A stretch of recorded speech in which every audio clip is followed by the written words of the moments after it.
Bismillahirrahmanirrahim. Subhanaka la ilma lana illa ma 'allamtana innaka antal alimul hakim. Allahumma shalli wa sallim ala sayyidina Muhammad wa ala alihi wa sahbihi ajmain. Nama ba'du. Yang sangat saya hormati Dekan Fakultas Kedokteran UGM, juga tri dari Profesor Zaini, Profesor Ova Amelia, yang terhormat Dr. Naini, Dr.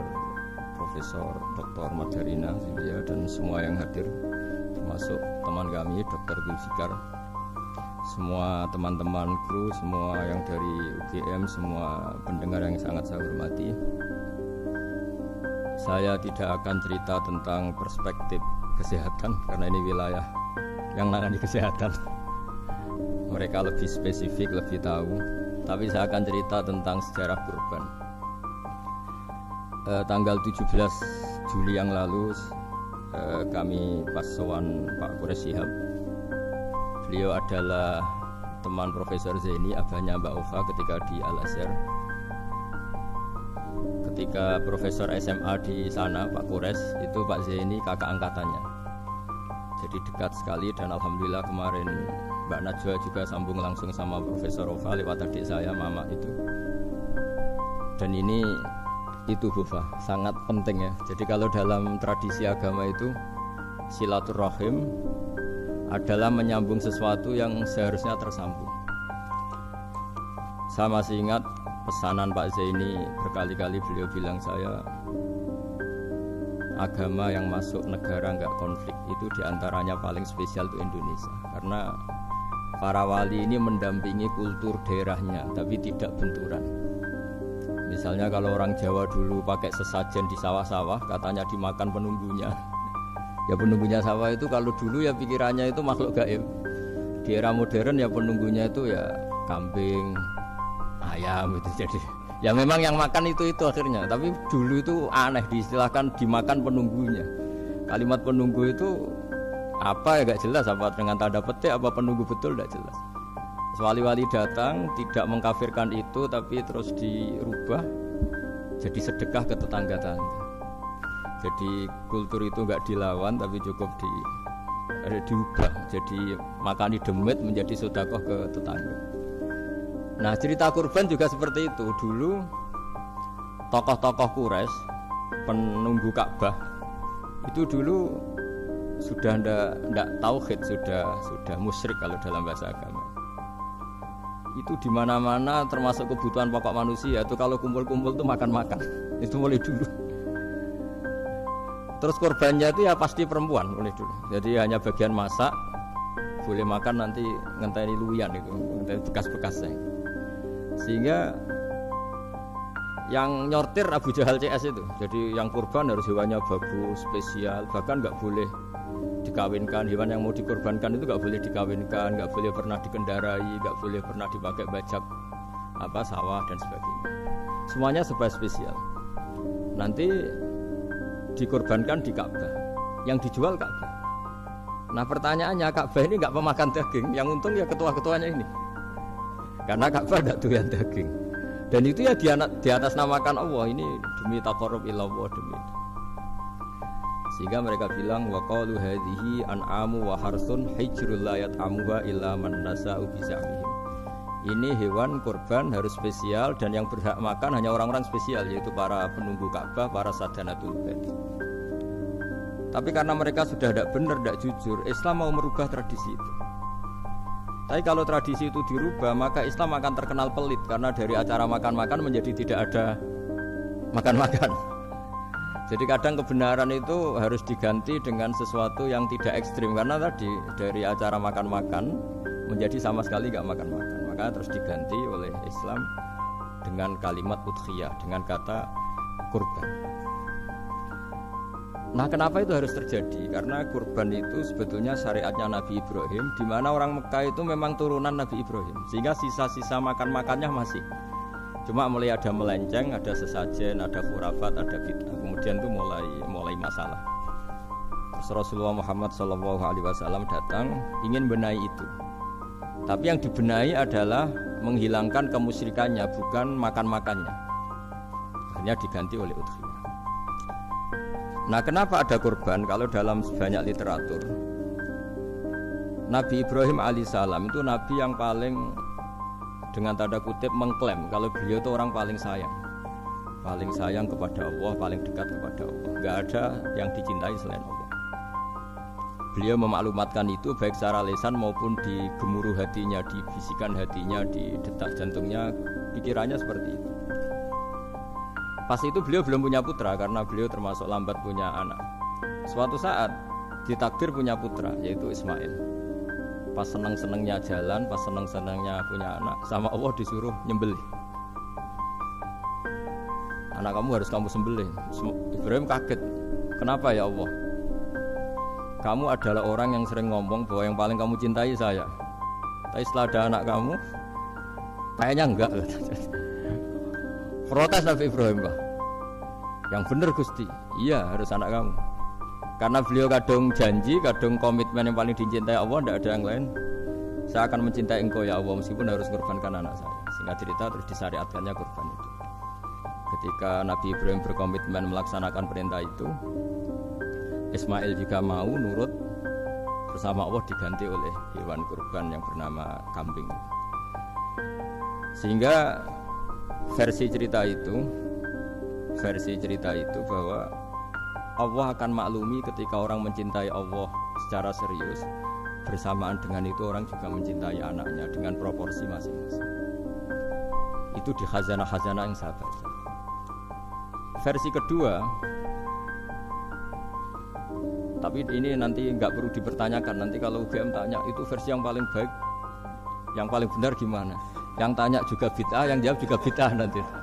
Karena itu wilayah yang kadung terjadi. Jadi kalau dalam ilmu hadis itu, kalau kadung terjadi, mbok kamu unggulkan yang mana, tetap saja yang terjadi hanya satu, mau kelewat. Beda dengan istihad solusi. Karena mau terjadi ya kita uji coba. Kalau nggak cocok yang A ya cocok alternatif B, alternatif C. Kalau sudah kelewat, mau gimana? Kalau salah ya salah aja kan. Versi kedua begini. Semoga versi kedua ini yang benar. Kalau ini benar, keren. Nabi Ibrahim itu memaklumatkan diri. Kalau dalam bahasa Arab itu iddia itu mengklaim bahwa dia adalah orang yang paling sayang terhadap makhluk Allah, semua hamba Allah. Terus beliau diterbangkan ke langit. Ya karena UGM ini lembaga akademik, nanti saya baca teksnya. Kalau bahasa Arabnya itu takbirnya. Diterbangkan ke langit, ke alam malakut. Ya tidak usah ditanyakan, tanya terbang gimana, nanti ribet nanti itu. Setelah diterbangkan di langit, wa kadzalika nuri Ibrahim malakutas samawati wal ardh, diperkenalkan alam langit, terus dipertontonkan. Itu ada sekian hamba Allah yang nyabu, yang ngefly, yang dugem, pokoknya yang maksiat-maksiat itu. Ibrahim ditanya sama Allah, gimana itu mereka menurut kamu? Damirhum, habisi saja ya Allah. Mereka makan rezekimu, hidup di bumimu, tapi mereka tidak mengindahkan engkau. Matikan saja. Sama Allah diturutin. Jalan-jalan lagi sampai 3 kali peristiwa tempat-tempat maksiat itu dihabisin sama Nabi Ibrahim. Beliau minta sama Allah supaya itu dihabisin. Singkat cerita, terus beliau diturunkan sama Allah. Setelah diturunkan, ya Allah tidak jawab, tidak apa. Allah itu punya sunnah, punya tradisi. Dengan nabinya itu tidak jawab. Suatu saat Nabi Ibrahim disuruh bunuh anaknya, disuruh nyembelih. Protes kan? Wa samratu fuadi. Ini kekasih saya, putra saya. Kenapa engkau nyuruh membunuh? Terus kata Allah, kamu tidak ingat di malam kamu saya mi'rajkan melihat hamba-hambaku, dan itu yang bikin aku, dan saya cinta sama mereka yang bikin saya. Kamu enak saja minta dibunuh. Sengkerian gantian saya yang minta, kamu tidak nurutin gitu. Kamu pas minta saya tidak tak pikir, langsung tak turutin. Kenapa saya yang sekarang minta kamu mikir gitu. Tapi huwa samratu fuadi, itu buah hati saya. Dan memangnya makhluk-makhluk itu makhluk siapa? Saya yang bikin. Kamu enak saja nyuruh bunuh. Nah semenjak itu jadi kearifan kita. Makanya Mbak Ova ini kalau guyonan di dunia kiai, kalau ada majikan bentak pembantunya yang salah meletakkan piring atau gelas, pasti cara berpikir mesti pembantunya tidak cantik. Karena kalau salah tok kok dia cantik, itu mesti mikir. Nggak bisa orang bentak orang cantik gitu. Jadi sama, misalnya saya janjian sama Gus Fikar ya. Janjian, Gus datang hari Senin gini-gini, ternyata beliau nggak datang. Kalau saya tidak punya utang, tidak atasan saya pasti marah. Sudah janji kok gini-gini. Saya bisa marah itu sebetulnya sebabnya itu dua. Saya kecewa dan dia tidak punya jasa. Tapi yang diomongkan hanya, wah, semua kamu khulful wa'di apa? Enggak tepat. Coba kalau ini atasan saya jadi dosen karena beliau misalnya. Saya punya utang beliau. Mbok nyulayani janji apa kan? Nggih mboten napa-napa. Sama. Ada majikan mencintai pembantunya karena sangat cantik, mana ada mencahno piring. Omahe dirubah, no itu tidak apa-apa gitu. Sama. Makanya ada guyonan di dunia kiai itu. Ada anak perempuan kan enggak lazim ya, perempuan pakai GL Pro kalau dulu, mungkin sekarang pakai Ninja, pakai celana jin. Sopo iku wong luput suwo itu? Siapa itu perempuan kok gitu? Niku ponakane jenengan Mbah, astagfirullah, muga-muga pangeran nyepuro. Jadi langsung rubah dari maksudkan menjadi ndak karena keluarga. Nah, jangan-jangan kebencian kita pada maksiat itu oke, kita wajib benci maksiat, tapi tetap ada catatannya. Plus yang maksiat itu tidak orang yang terkait dengan kita. Coba kalau yang maksiat itu orang yang terkait dengan kita, itu anak kita, ponakan kita, mungkin istri kita, paling mintanya ya Allah ampuni. Sama-sama maksiat, yang satu minta dihabisin, yang satu kita minta diampuni. Fair gak kita sebagai manusia? Tidak fair. Tidak fair. Ya iya gak fair ya. Apa ya fair? Iya. Makanya kalau ada guyonan, ya itu tadi. Ada supir salah dimarahin, pasti supir ini belum pegang rahasia. Tapi kalau sudah pegang kartu, si majikannya punya apalah gitu, simpanan gitu. Wah ini pegang, berani marah gak? Tidak ada. Ini dokter kelik kan masalah. Itu pengalaman sekali. Jadi itu guyonan kiai. Makanya jadi manusia itu gak pernah adil sebenarnya. Makanya Allah pernah mensifati manusia itu wa kanal insanu zaluman jahula. Manusia itu sangat zalim dan sangat bodoh. Kalau misalnya jenengan tanya, orang soleh pun itu gimana? Orang soleh asal manusia tidak nabi, itu ya mesti ada zalimnya. Makanya kalau dalam kitab Hikam diterangkan, kitab Hikam itu kitab yang olah manusia. Itu menyebut begini, manusia itu siapa? Dijawab, manusia itu mangkanat mahasinuhu masawiyah. Orang yang ketika baik saja salah, apalagi ketika salah. Kita misalnya punya toko laris itu, doanya mustajab, laris, pembelinya banyak, kualitasnya bagus. Pasti ada toko sekeliling yang megap-megap karena orang sekarang ke kamu kan itu. Sama di kampus ya gitu, kalau ada kampus besar yang lain pasti kemahjub, terhalangi karirnya di semua. Sehingga orang supaya terus merasa salah, Rabbana dzalamna anfusana, meskipun kita sedang benar pun. Saya termasuk kiai yang kalau ngelepas haji, mungkin yang haji itu mangkel. Karena saya tidak pernah muji-muji haji, meskipun saya melepas orang haji. Umumnya kiai kalau ada orang haji kan dilepas haji mabrur, tidak ada lain balasan kecuali surga. Saya itu karena pernah kecil, pernah dengerin masyarakat. Itu ngenes ketika si kiai pidato tadi ternyata ngenes. Ngenesnya seakan-akan surga itu hanya milik yang haji. Anak koyo kula sepundi Gus wong kula ora kelar kaji. Semenjak itu setelah saya jadi kiai ya dendam juga. Akhirnya setelah saya jadi kiai kalau ngaji, orang yang haji mabrur balasannya surga, orang yang fakir sabar juga surga, orang yang sering dimarahin istri juga surga. Kata pokoknya surga lah terus. Sampai yang mau haji itu, Gus gimana kok bakas kita kok sama dengan mereka?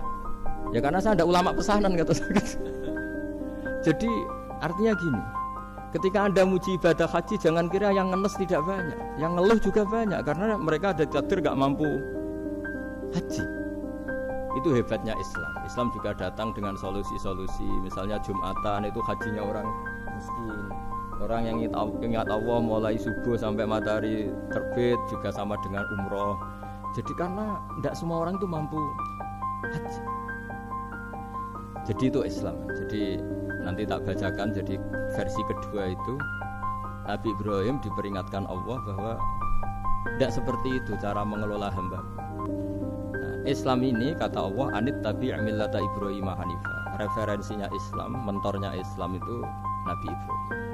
Sehingga kita alhamdulillah punya sejarah wali songo. Saya punya orang tua Kiai Nur Salim itu sayang sekali sama umat, Mbah Mun juga gitu. Saya sama Profesor Zaini itu sudah mulai tahun 2000 sepuh, setiap hari ketemu juga nggak pernah kecewa. Beliau itu pernah disalahpahami, mungkin Bu Ova belum dengar ini. Pernah disalahpahami karena beliau itu tangan kanannya kan nggak kuat. Jadi kalau ngambil papa itu pakai tangan kiri. Itu pernah disalahpahami ya, mungkin orang hasud karena tidak mengkonfirmasi langsung mengklaim beliau itu kiai profesor, kalau apa-apa pakai tangan kiri. Kira-kira pertanyaan sunnah rasulnya mana kan gitu. Beliau itu ya hanya corong Jawa itu berambang, agak nangis tapi tidak sampai keluar air mata. Beliau bilang gini ke saya seharusnya gimana Mas Pak? Ya kalau Pak Zaini ingin jadi wali ya tidak usah menjelaskan. Kalau Pak Zaini ingin menjelaskan berarti ingin diakui makhluk. Tapi kalau nggak dijelaskan mereka salah paham terus. Tapi cepat jadi wali karena sudah mulai mengabaikan apa kata mereka. Tapi kalau menjelaskan ya enggak, ya lama jadi walinya. Tapi bagusnya orang nggak salah paham. Pak Zaini tertawa-tawa. Jadi wali apa enggak? Jadi saya tuh lama sekali sekamar dengan beliau ada di badan wakaf ya Mas Fajar ya. Badan wakaf yang atas itu kan dulu tempatnya Pak Rektor kan kosong. Nah itu kita tempati sama Pak Zaini bertahun-tahun tiap hari diskusi. Dan nggak pernah ceritanya beliau itu penting. Karena seneng guyon, memang khasnya ulama itu seneng guyon. Kemarin saya ketemu Pak Kures, beliau cerita, saya ini punya idola Gus Pak. Kalau manggil saya Gus kadang ya Pak. Dulu beliau doktor filsafat, lama-lama jadi Syekhul Azhar. Itu kalau ke kuliah pakai bis, kata Pak Kures. Suatu saat di Al Azhar itu kan beda dengan di yang lain ya, agak-agak modern. Si gurunya ini, beliau itu karena banyak yang berdiri, beliau duduk, ada perempuan berdiri, terus yang lelakinya berdiri, terus jatah duduknya dikasihkan perempuan. Perempuannya itu pakai pakaian yang agak minim, agak seksi lah, agak minim. Terus si Syekhul Azhar tadi saat itu belum Syekhul Azhar, punya 2 permen. Ini ceritanya Pak Kures punya 2 permen, terus yang satu sudah dibuka, yang satu masih bungkusan, masih ditawarkan. Silakan Mbak, kamu milih yang mana? Milih yang masih itu. Padahal bukanya itu supaya lebih gampang. Ternyata milih yang masih bungkusan. Kenapa Mbak? Ya ini lebih steril karena pakai bungkusan. Oh iya. Itu pelajaran itu. Terus Pak Kures nantang saya, Mbak punya enggak cerita tandingan? Wah kalau saya kebalikannya, di kereta itu ada Cina, enggak khitan, ketemu sama kiai kampung. Kenapa khitan? Enggak khitan juga sama gini-gini. Terus saya kasih pisang, terus dimakan, dikupas dulu. Kok udah langsung aja? Terus kata Pak Kures. Nah ternyata sama Pak Zaini sama Pak Kures itu dibalik keprofesorannya. Ceritanya itu ya guyon terus. Karena memang agama ini itu kalau masalah kebenaran itu serius. Tapi dibalik kebenaran ini yang perlu dicatat oleh semua yang mencintai agama ini, bahwa Allah itu tidak butuh taat kita. Dan Allah tidak akan gagal sebagai Tuhan karena maksiat kita. La tanfa'uhu ta'atuhum wa la tadurruhu maksiatuhum. Allah tidak akan ngefek ketika semua orang taat ya enggak ngefek, semua orang maksiat juga enggak ngefek.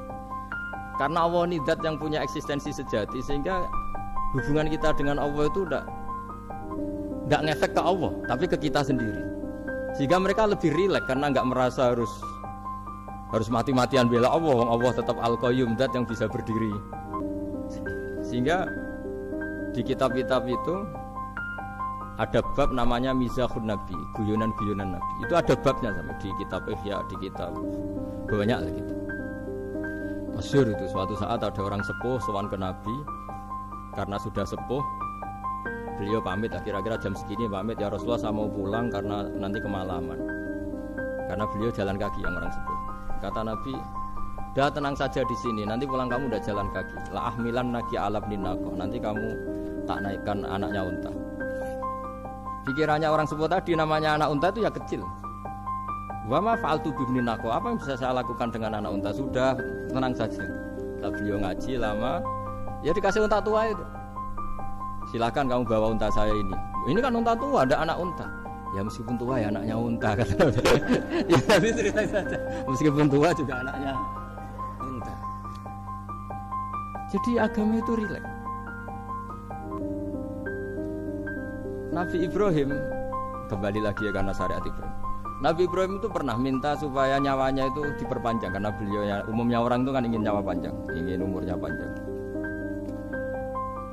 Beliau yakin penting nyawa panjang, umur panjang. Allah tidak jawab enggak apa.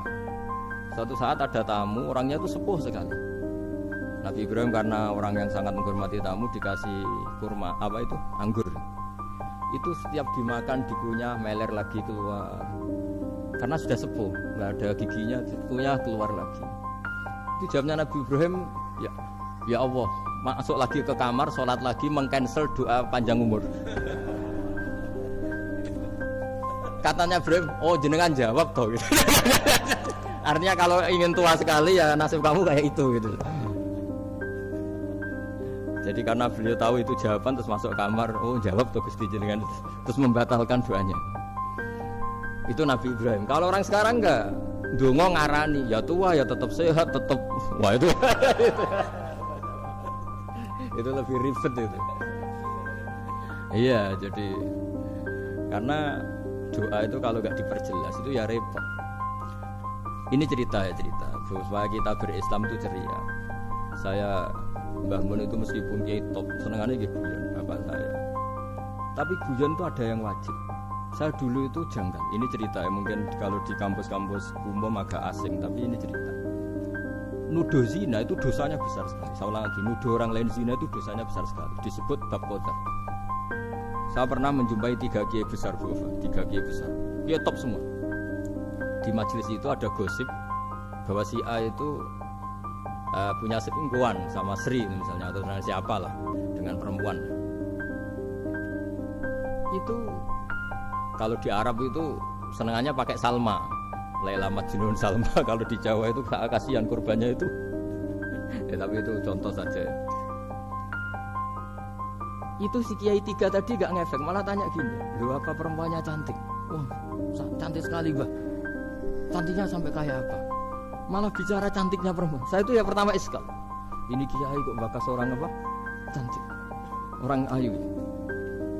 Setelah majelis itu bubar, yang penggosip tadi, ya yang gosip ini gak kiai, yang pembisiknya ada kiai, yang gosip ini gak kiai. Cuma kiai 3 ini posisi mendengar. Tapi malah tanya cantiknya. Singkat cerita setelah orang itu pulang bilang gini, Gus. Itu kalau saya bilang iya dengan gosip itu, saya ikut qadzaf, saya ikut menuduh orang lain zina.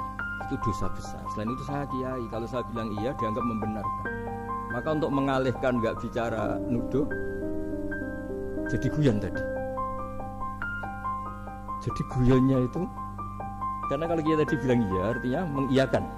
Dan itu artinya qadzaf, punya dosa besar karena nuduh orang lain zina.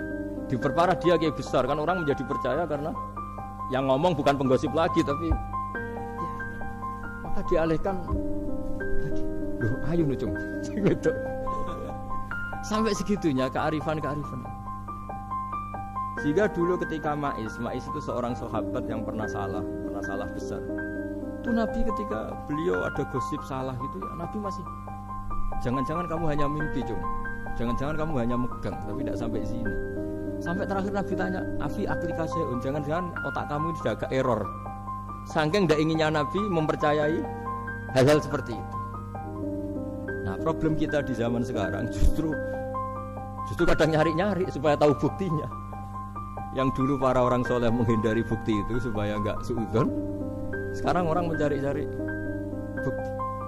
Padahal itu dilarang, wala tajassasu, orang enggak boleh mencari-cari kesalahan orang lain.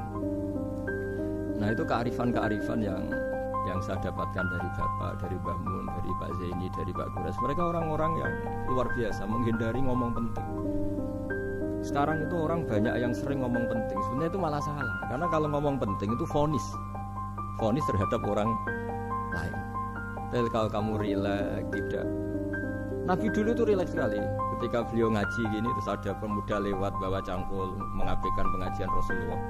Banyak sahabat bilang, celaka orang itu, ada Nabi ngaji kok tidak ikut. Jawabannya Nabi unik. Jangan-jangan dia punya keluarga yang harus kerja, dan kalau harus kerja untuk nafkah keluarganya itu juga ibadah. Itu ya sunnah saya. Jadi Nabi rileks saja, tidak tidak tersinggung, tidak. Nah, kenapa kita butuh rileks? Karena kebenaran sekali dipaksakan itu jadinya benturan. Dan itu wali-wali Songo itu dulu sudah berpikir seperti itu.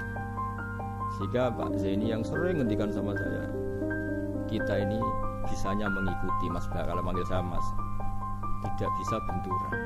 Sehingga tadi ada modifikasi dari sesajen menjadi sedekah, dari apa menjadi apa. Jadi tidak langsung benturan. Dan itu khazanahnya, bacaan-bacaannya banyak sekali, termasuk peristiwa Udhiyah tadi. Jadi dulu kurban itu dipakai ajang orang-orang tokoh Quraisy supaya dapat daging yang bagus, di atas namakan Ka'bah. Jadi agama ini dijual mulai dulu.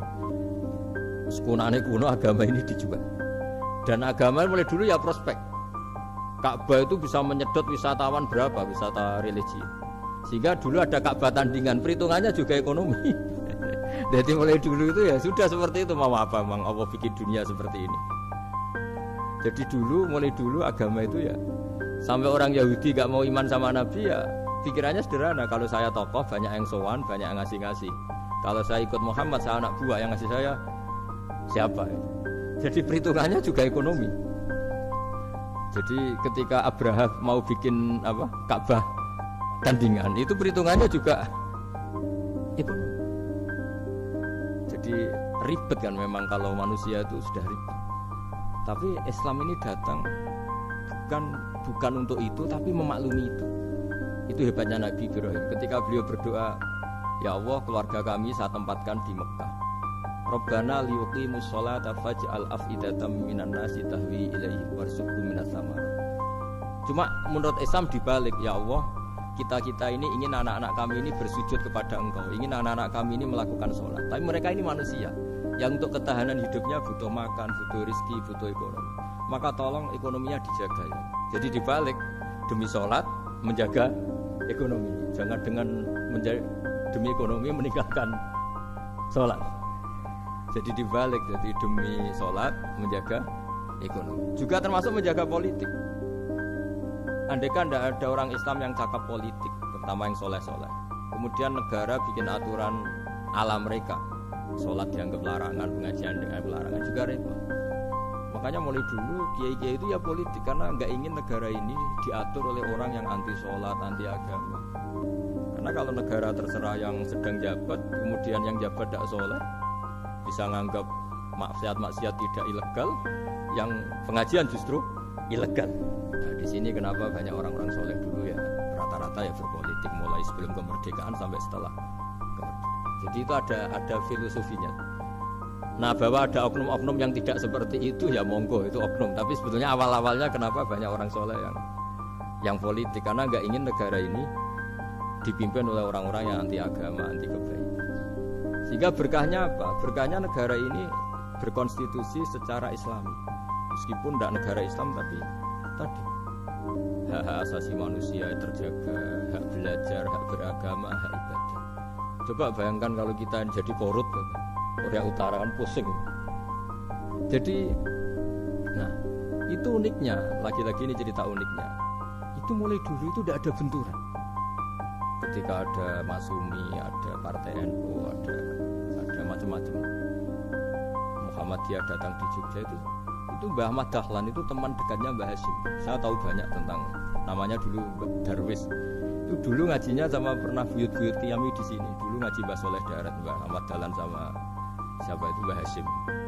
Ketika di Mekah yang Mbah Ahmad Dahlan ngaji Syekh Khotib Minangkabau itu ya sama Mbah Hasyim.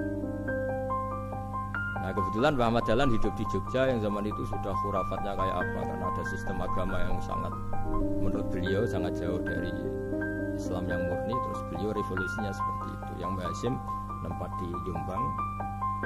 Nah, itu kan murni ilmu sosial, murni muqtadul hal. Terus beliau punya metode yang berbeda, tapi nggak masalah. Mulai dulu nggak masalah. Kemudian jadi kalau yang kadang-kadang memasalahkan tuh ya memang yang nggak tahu masalah. Sebenarnya dulu itu ya biasa aja, karena ya itu urusan metode, urusan. Saya teruskan masalah Udhiyah. Jadi yang diceritakan Nabi Ibrahim tadi, bahwa benci seseorang kita atas namakan maksiat itu tidak segampang itu. Karena Jangan-jangan kebetulan yang maksiat itu keluarga kita. Apakah kita punya kebencian yang sama saat yang maksiat itu keluarga kita, atasan kita, teman kita? Ya kayak tadi. Kalau saya corong Jawa dibelenjani janji, ada orang janji sama saya nggak tepat waktu, saya bisa marah, itu pasti sebabnya jelas. Itu bawaan saya nggak berjasa sama saya. Kalau kata dokter Kelik nggak cantik ya. Tapi kalau itu orang yang misalnya rektornya bilang, maaf ya saya tidak bisa datang hari ini, tidak apa-apa. Pasti manut itu. Atau yang nyelain janji kiai itu, cuma kamu harus teko itu. Ini betul nopo-nopo. Gayane aja kita marah karena full wadi apa, ingkar sama. Intinya Nabi Ibrahim itu coba kalau yang maksiat itu anak kamu berharap saya ngasih tobat kan, bukan langsung tak habisin kan. Intinya Allah ingin bilang ke Nabi Ibrahim, andai kan yang maksiat itu anak kamu, ingin saya menghabisi apa tak kasih tobat? Ya kasih tobat ya. Ya seperti itu saya yang bikin. Maka di Al-Azhar sana, kalau cerita orang-orang alim itu masyhur. Ada tempat maksiat mau dihabisin sama orang-orang yang sangat keras. Ketemu Syekh Mutawalli Sarawi, ditanya, andai kan mereka mati saat maksiat, itu mereka ke surga apa ke neraka? Ya ke neraka. Terus ditanya sama Syekh Mutawalli, kalau mereka ke neraka, akan adzalika muradan Nabi? Apa seperti itu yang digedaki Nabi, umatnya mati terus masuk neraka karena belum tobat? Tidak, Nabi inginnya mereka tobat dulu. Ya sudah, jangan dihabisin. Kamu berproses ikut mentobatkan mereka. Kebetulan ini mau mendengar. Jadi kita lunak, kita baik itu ya semuanya ingin la'allahum yarji'un, semoga mereka kembali, mereka tobat. Bukan lunak dengan arti mengakui maksiat itu satu kebaikan, itu yang bahaya. Kalau lunak sampai mengakui itu maksiat itu kebaikan, itu bahaya. Tapi kita lunak karena kita ingin berproses untuk bertobat. Karena tadi kalau kita punya nurani itu mesti, andai kan yang maksiat itu anak kita atau teman dekat kita atau orang yang berjasa sama kita, apa kita bisa tegas? Kira-kira gimana? Bisa kamu tegas sama anak kamu? Ditantang minggat aja pusing. Ya makanya terus ini saya baca teks aslinya ya, supaya mungkin sebagian yang punya kitabnya atau memang punya tradisi akademik supaya mendengar ini. Saya baca ini versi yang kedua ini di kitab Hikam. Kitab Hikam itu termasuk kitab pegangan para kiai, halaman 4 juz 2. Diredaksikan gini, waqad adzaballahu ta'ala, ini masih tentang kurban. Waqad adzaballahu ta'ala khalilahu Ibrahim fi ba'di mawatinihi al-azimah. Jadi Allah kalau dalam bahasa Arab memberi teguran itu namanya takdib. Makanya kalau orang nakal itu, kalau orang Jawa bilang kurang ajar. Sebenarnya ajar itu kan tahun ajaran baru. Ajar itu kan barang baik. Ya kan disebut tahun ajaran baru.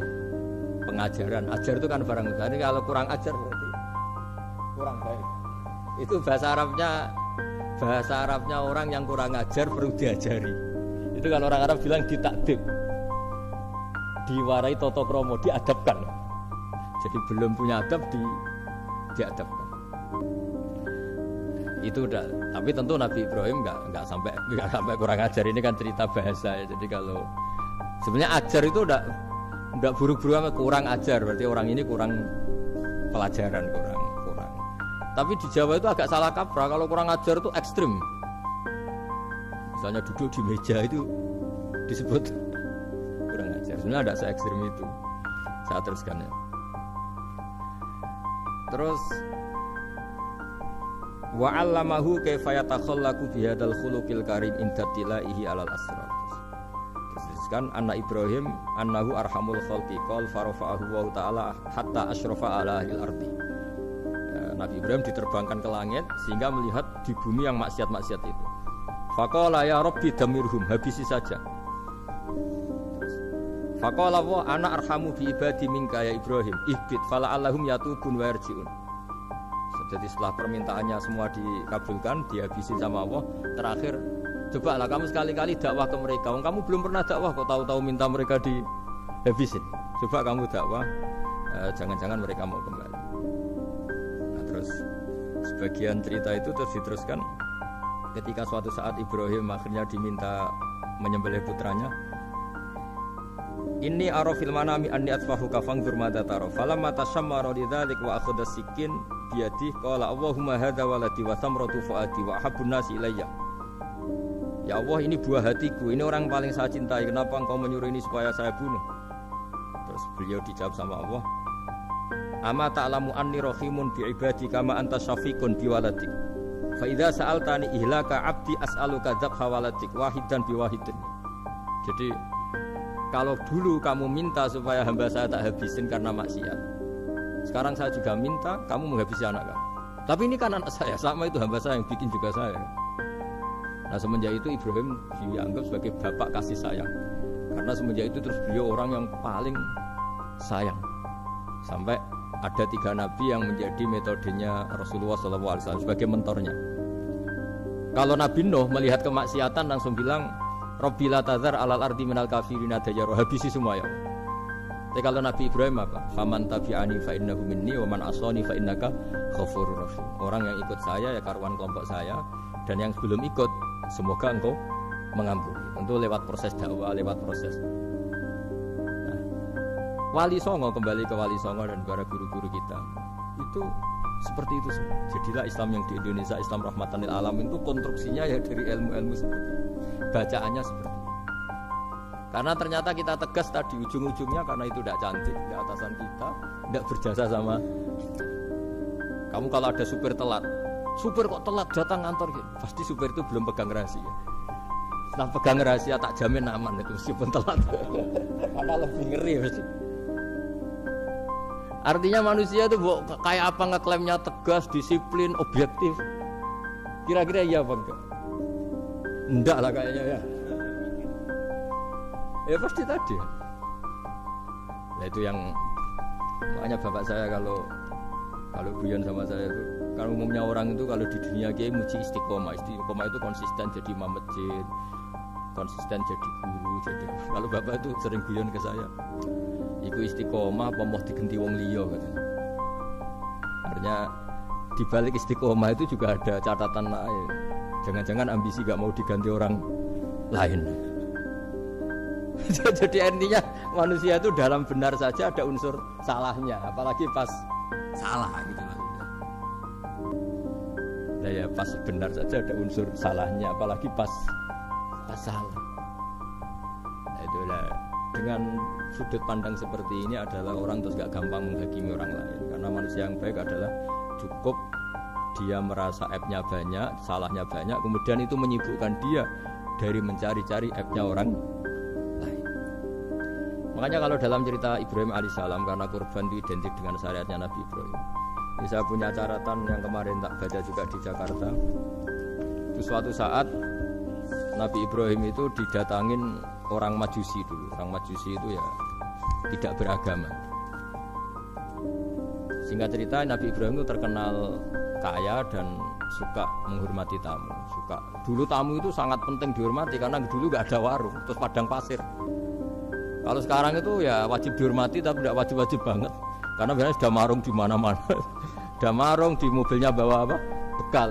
Kalau dulu di padang pasir kalau tamu nggak dihormati bisa mati betul. Kadang 2 hari perjalanan itu nggak makan nggak apa karena di padang pasir warung nggak ada, nggak bisa ngopi-ngopi ya. Sehingga kalau menghormati tamu dulu itu pahalanya luar biasa ngasih makan itu. Kalau sekarang ya pahalanya biasa aja karena ya tamunya makannya ya biasa aja karena udah kenyang duluan itu. Singkat cerita orang ini datang ke Ibrahim minta dikasih makan.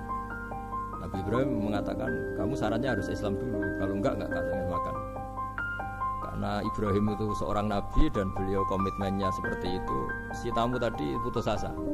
Akhirnya wala itu ya sudah meninggalkan Ibrahim. Setelah beberapa jangkah Allah bilang ke Nabi Ibrahim, orang itu umurnya berapa tadi bilang ke kamu? 50 tahun. Pernah enggak orang itu kelaparan? Kata Allah, enggak, baru ini kelaparan. Terus kata Allah, mundu khamsina sanatan nut'imuhu ala kufri. Falau nawal tahu lukmatan min ghairi antu talibahu bitahyiri dinik lakana ahsan. orang itu umurnya 50 tahun. Itu ya tak kasih makan, padahal dia majusi. Kamu baru diminta sehari saja minta syaratnya Islam. Terus itu ada di kitab apa Ar-Risalah Al-Qusairiyah di halaman 262. Jadi cuma dulu itu motifnya semuanya agama, bukan atas nama demokrasi atau kebebasan beragama. Karena dulu itu orang dulu itu kan saking sayangnya Allah, apa-apa konstitusinya ya perintah Allah. Dan ternyata perintah Allah seperti itu, akhirnya dipanggil. Kemana ya majusi ke sini tak kasih makan. Terus majusinya kan kaget. Ada apa? Kenapa kamu rubah? Ditegur Tuhan. Iya, ditegur Tuhan. Jadi dan alhamdulillah saking simpatiknya orang majusi tadi akhirnya masuk Islam. Sama itu kan mirip orang Yahudiyah atau Yahudi itu yang tanahnya itu diambil ya sama Amr bin As untuk perluasan masjid di Mesir. Ya ketika lapor ke Sayyidina Umar, ngiranya itu kan dibenarkan perluasan masjid, ternyata Umar belain yang Yahudi. Iya, yang punya tanah harus dikembalikan tuh haknya. Jadi Islam itu menghormati hak kepemilikan meskipun itu milik non muslim. Jadi kata Allah, mut khamsina sanatan nut'imuhu ala kufri. Falau nawal tahu lukmatan min ghairi antu tolibahu bitahiri ini. Bu dikasih makan aja, tidak usah nyuruh ganti agama. Wong saya aja yang Tuhan ngasih makan dia sudah 50 tahun tanpa syarat. Tanpa syarat. Ya jadi ini cerita ya Bu Ufa. Jadi kita mungkin kenangan saya dengan Bapak, Bu Ufa dengan Profesor saya ini kebetulan teman dekat sekali sama saya dan hampir tiap hari saya ketemu minimal 3 jam tahun-tahun. Sampai kalau kehabisan cerita, akhirnya cerita keluarganya karena kesuwan belajar kan akhirnya cerita keluarga. Maksud saya tadi ini saya cerita ini barang baik ketika beliau pernah ditahan karena aktivis dulu. Itu pas mau lahirnya Bu Ova, terus beliau berdoa mati-matian delalah dibebaskan. Beliau sempat nunggu kelahirannya Bu Ova ini terus dinamai Aufa Amalia. Itu kalau dalam bahasa Arab itu Aufa itu Allah memenuhi apa yang saya angen-angen. Jadi itu ceritanya itu gitu. Jadi nama itu spontan aja ketika iya, jadi beliau itu aktivis dulu. Bukan di penjara karena korupsi atau kriminal, bukan karena aktivis. Karena kalau model sekarang Bu Ova, kalau nggak dijelaskan detail ditahan karena aktivis, nanti dikira ditahan karena yang lain. Ribet kan? Jadi ditahan karena beliau itu dulu aktivis, bukan. Ya saya kira demikian. Monggo kalau ada sesi tanya jawab, kalau tapi yang ringan-ringan saja nanti jadi serius. Berapa pertanyaan? Apa waktunya pakai waktu? 10 menit ya? Ini pas.